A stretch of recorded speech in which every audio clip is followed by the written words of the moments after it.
Hi friends, అందరికీ good morning. ఇంతకుముందు సిఎల్ఎంఎస్ site సరిగా పనిచేసేది కాదు ఫ్రెండ్స్. బట్ ఇప్పుడైతే ప్రజెంట్ అయితే బాగానే వర్క్ చేస్తుంది, తొందరగా బిల్ కూడా కట్ అవుతుంది. ఇంతకుముందు చాలా స్థాయించేదన్నమాట. కాకుంటే కొన్ని ప్రాబ్లమ్స్ వస్తున్నాయి. స్టాక్ లేకున్నా కానీ ఆ స్టాక్ ఉన్నట్టుగా బుక్ అవుతుంది, ఆర్డర్ కూడా వస్తూ ఉంది. బట్ ఆ ఆర్డర్ కోడ్ని మేము దాంట్లో కంప్యూటర్లో వేసి డిస్పాచ్ చేయాలని చూస్తే ఇది కట్ కావడం లేదనమాట.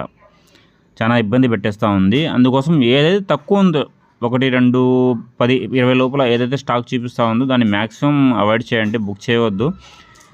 ఫర్ ఎగ్జాంపుల్గా B7 ఉందన్నమాట. B7 అయితే అసలు లేదనమాట, ఒకటే ఉంది. కానీ అది 4, 5, 10 కూడా బుక్ అయిపోతుంది. అది సాఫ్ట్వేర్ ప్రాబ్లం.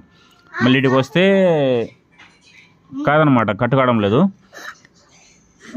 అందువల్ల ఏమందంటే B7 ఎవరు బుక్ చేసుకోవద్దు. నెక్స్ట్ ఈరోజు మంగళవారం కదా, ఎవరు రావద్దు. Okay friends, bye.